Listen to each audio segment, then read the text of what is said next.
Is this your first day? Or is this how you get off? You need to get out of my face, man.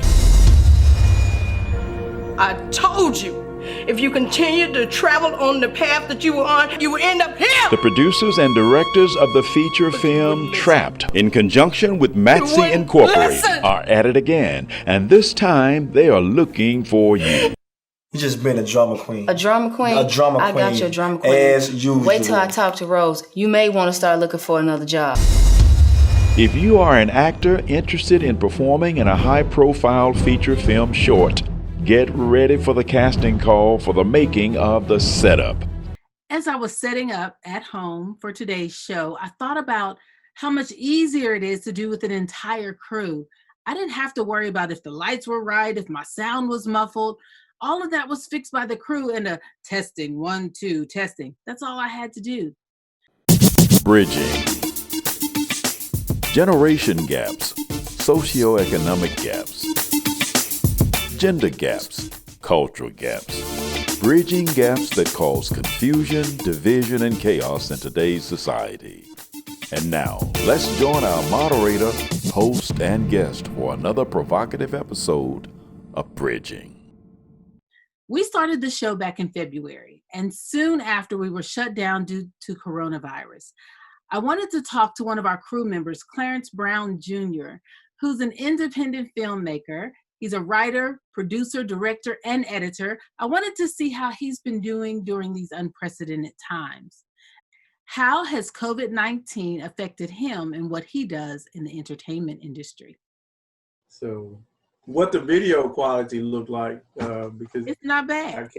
It's not bad at all. And you would ask about the video quality, being that this is what you do. Well, yeah, that would be the first thing that I would, take into consideration is the video quality.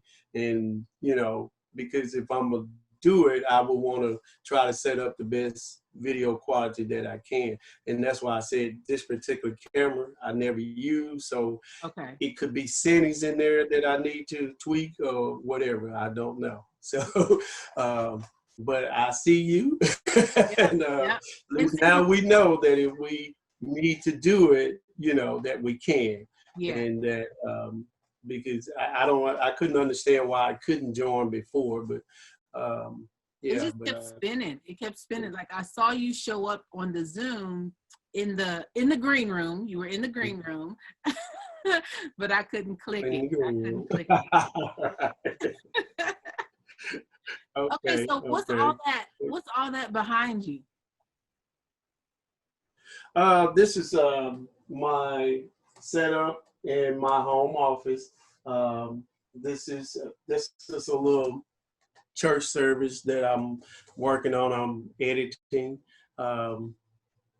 This is basically where I do all of my work, where I, edit my movies or any client project that I have, whether it be commercial or just an event.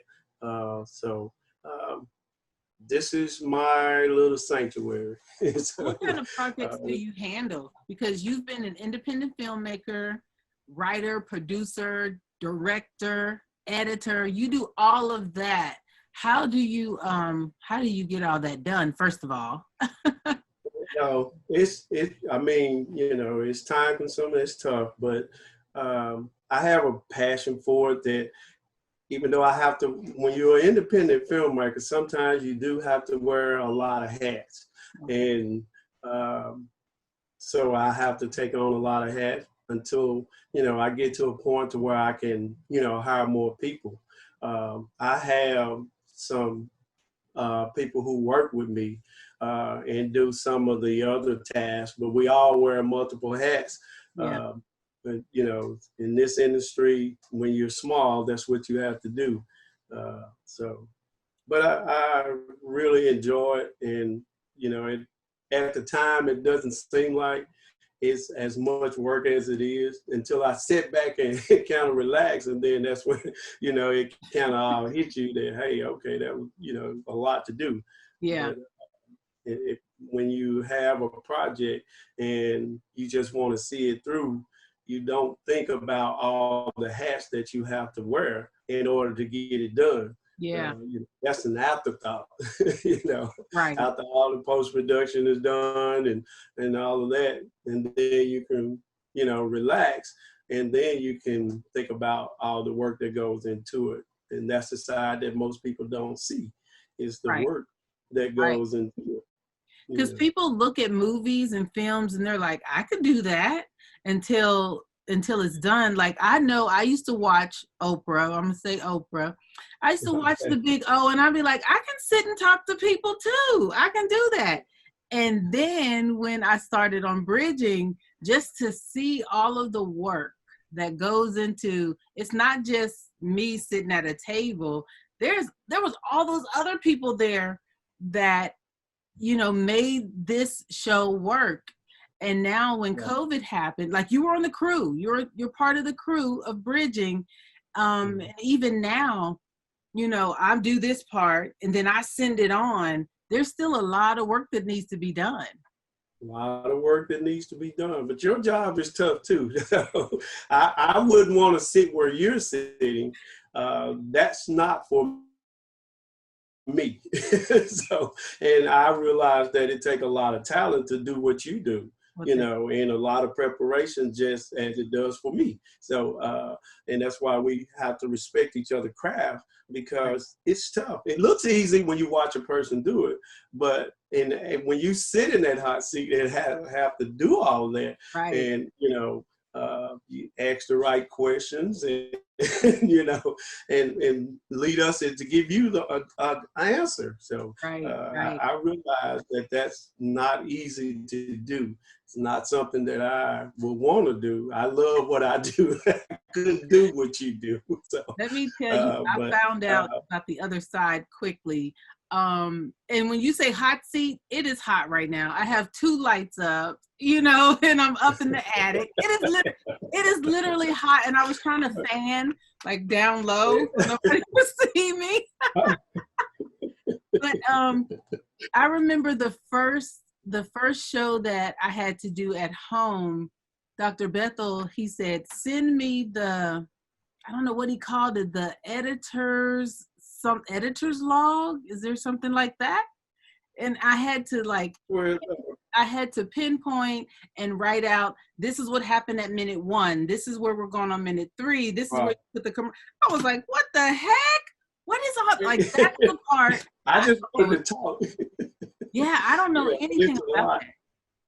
Because you're passing on what you created, and someone has to edit that, and something, you know, and it helps if we have an idea of what you were trying to achieve.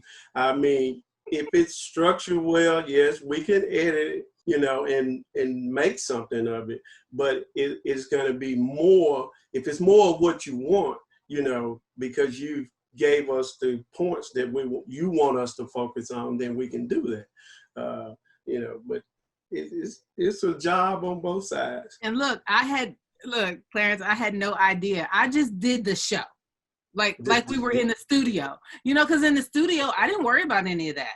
It was just like, drink my water, and y'all say, look at me at camera 1, and I was looking at camera 1, and we go. I didn't worry about what happened at the 1 minute mark. I didn't worry about what happened at the 3 minute mark and where, you know, we cut. So all of that first show that I had to do at home, I was like, open your eyes. Yes, I had a whole different respect for what happens after the lights go down, what happens after the camera is cut off, because that editing is no joke. I had to go back through there. It's no joke. I had to go back through there and to, like, what was I trying to say? I don't know. I was just talking. So you were just doing what come natural to you, and not really thinking about someone has to sit down and edit your thoughts and then what you were saying. And you know, it's a tough job, but you know, it requires a lot of patience on our part, our editor's part. You know, just like, you know, you all have to be there to shoot it and to wait, like we have little cuts in there, and we need time to set up or change an angle depending on how many cameras you're shooting with. And so, you know, we can people look at actors on TV and say, I want to be an actor. Mm-hmm. But they think that all they did was show up and just act the part out. Well, I can act. Well, Right. first of all, you got to learn the lines. And that's the hard part, is to learn the lines and remember them. You know, and then put the feeling into it that it requires. So while we're all out doing whatever we want to do in our day-to-day lives, they're sitting at home digesting these words that someone put on paper for Right. them to act out. To See, make no it one live. thinks of that. You Right. know, so Right. it's a tough job to be an actor, and that's why I don't try to be an actor. And even though I put people in front of a camera, Yeah. I'm not thrilled about being in front of a camera. So my job is to make you look good. And I'm comfortable there. I'm not really comfortable being in front of a camera. That's not, you know, Well, I'll do when I have to. You're doing a great job right now. Oh, well, thank you. You know, as a cameraman, now to switch hat, okay. As a cameraman, that's one of the things that I'm always conscious of. So when I sit in front of a camera, my mind is thinking about what the person behind the camera is saying and all of those things, because I know what it takes. And so I look, you know, and I try, and I think I overthink it if I am in front of a camera. So, but I you know, so that's not my comfort zone, is to be in front of a camera. But if you say I'm doing good, then thank you. You're doing an excellent job. You're doing an excellent job. Okay, so let me ask you this. As an independent filmmaker, how has COVID just shut that down? Or has it not shut it down? Are you still doing some things? Yes, it has shut it down. Right now, if you're an event videographer, then there's no events to shoot. You know, so weddings, if people do get married, they can't have, you know, a big to-do, because you can't put a lot of people in a venue. So no one is really getting married right now. And if there are people getting married, they have to do it in a small setting. And then you can't, you know, the nature of shooting video, people are in closed spaces. Right. And, you know, with COVID-19, we can't do that. And you don't want to wear a mask, hide your face at your wedding or an event. So everything is mostly being done just like this interview that you're doing with me, you know, online. We're in two different areas. So we're in two different spaces. So, and so everything is pretty much shut down. Even I like to do short films. And right now I can't do that because it requires a group of people to be in a small space. Yeah. So everything is pretty much shut down. The movie industry is losing billions of dollars right now. And if you read any article about it, they're losing billions because people can't get out and go to the movies because it's shut down. So it's going to be, I feel that there'll be a shortage of movies coming out next year because they haven't been able to get together and do new movies.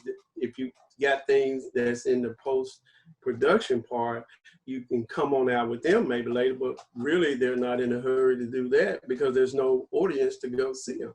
So the movie industry is hurting right now.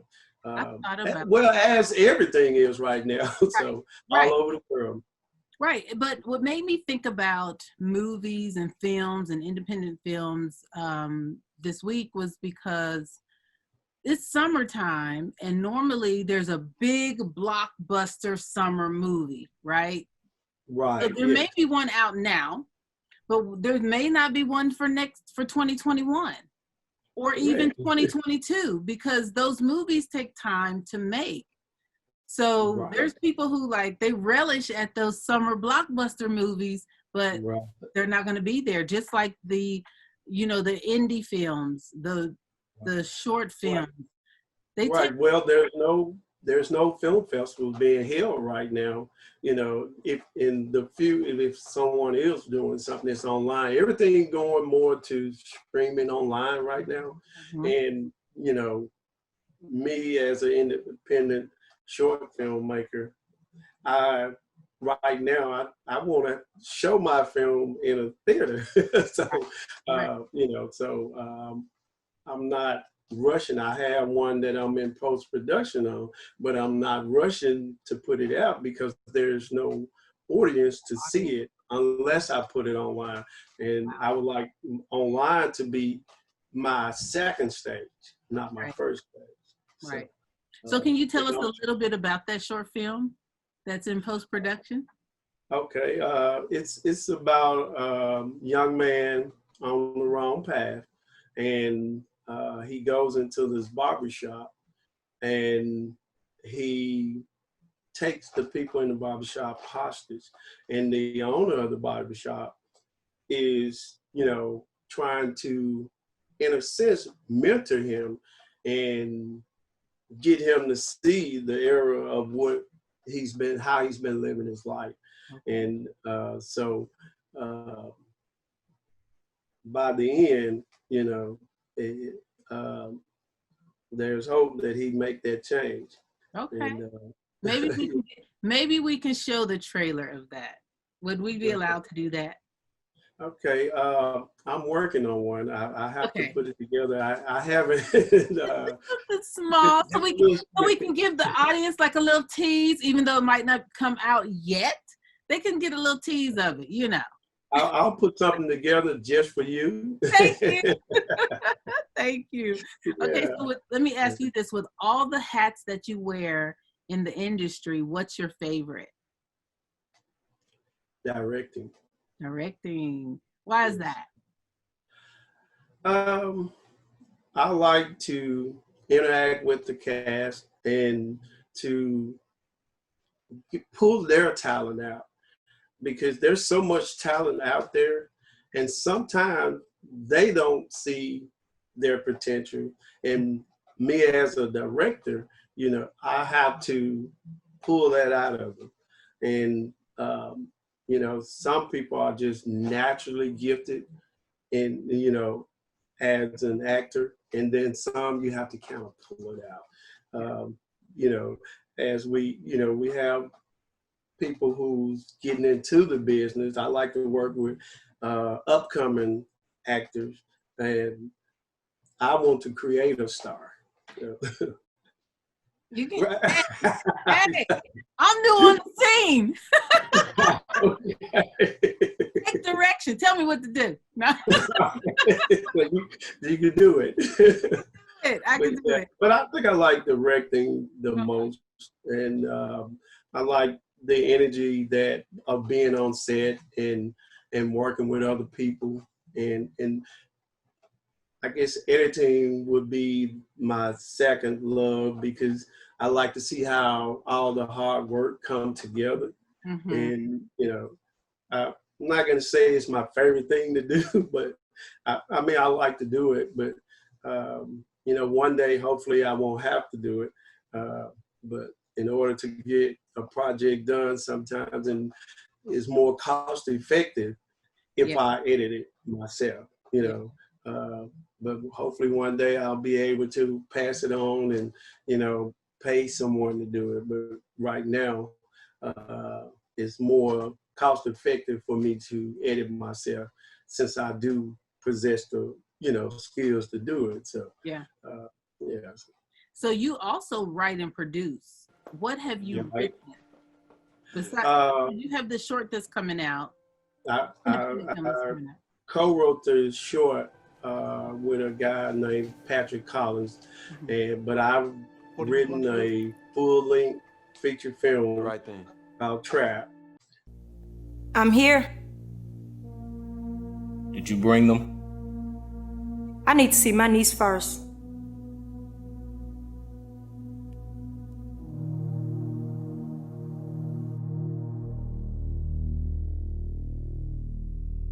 Go get her.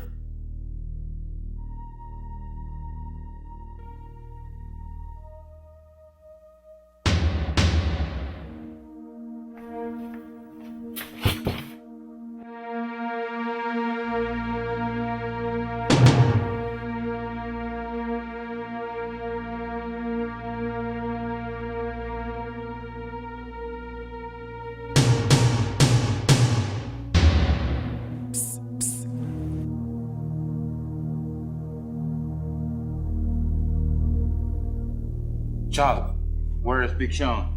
They're in the back. Call 911. Okay.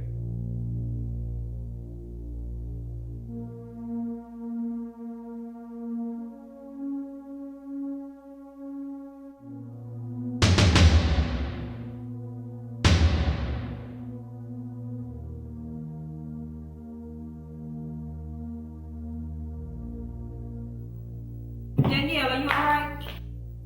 Now see, I'm a man of my word. Now give them to me.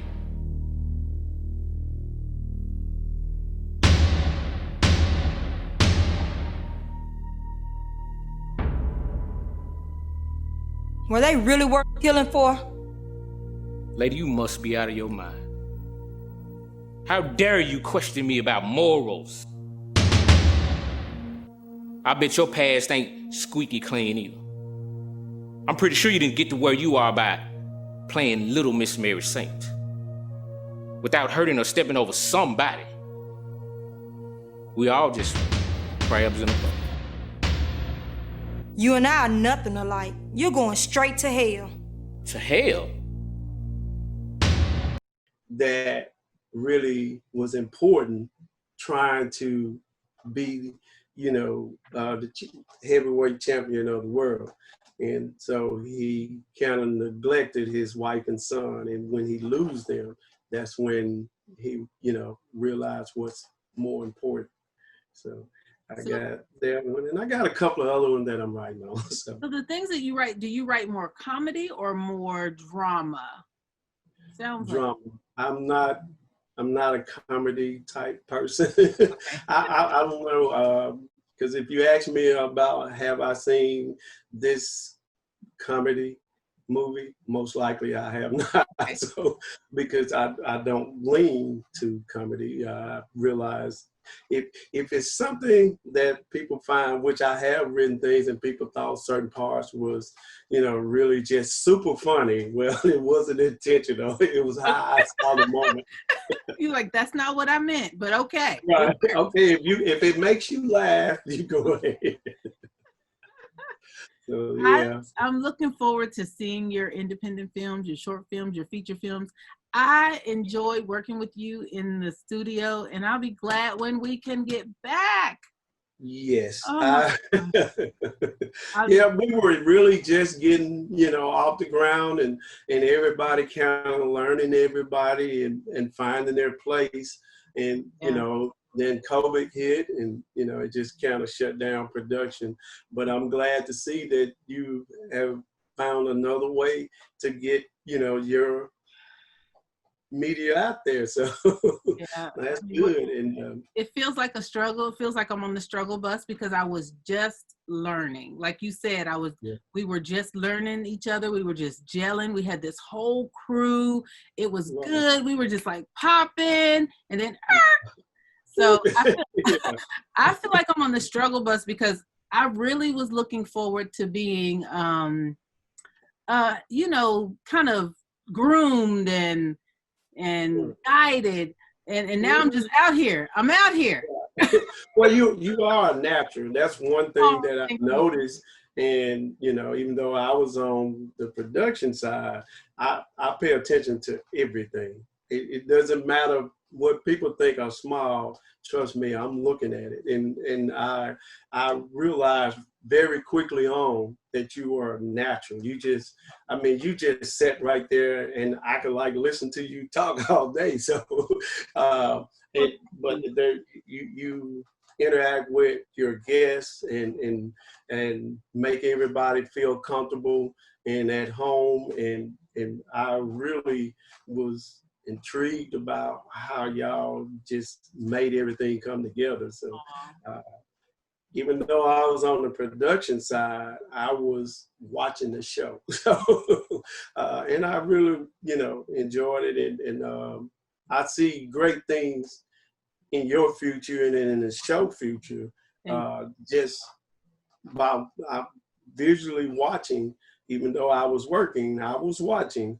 And I'm always looking at talent, and I don't have to try to see it. It's just going to present itself to me. So, I mean, that's how I see it. And when I see people with talent, I recognize it, you know, whether it's, you know, no matter what they're doing, they could be doing the littlest thing, but trust me, I'll notice. And so thank you. My mind just automatically look for stuff, whether I'm looking or not. So, because that's your. I think that's you all were doing such a great job. I hate that COVID-19 brought everything to a halt, but at least you finding another way to get, you know, your show, keep it on air and keep things going. Our show. We're still doing this together. So hats off to you, Clarence Brown. I enjoy talking to you today because we never really got a chance to just sit down and talk about what you do. You do so much. So hopefully when your short is finished or when your independent film is finished, we get to run some of that here on the show. Okay. We'll definitely do the trailer, and I look forward to talking to you again. I know you have work to do, so I'm gonna let you go. I look forward to talking to you, and when I bring something out, hopefully you'll have me back on your show. Absolutely. And, you know, I can let you be the person to bring it to the world. Thank you.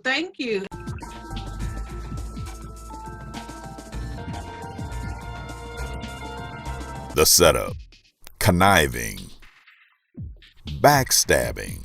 You gotta do something about DJ, man. Talebearer. He been coming to work, carrying a gun. A wannabe. I'm the man for the job. I got followers. I got listeners. The setup. A dramatic short film coming soon.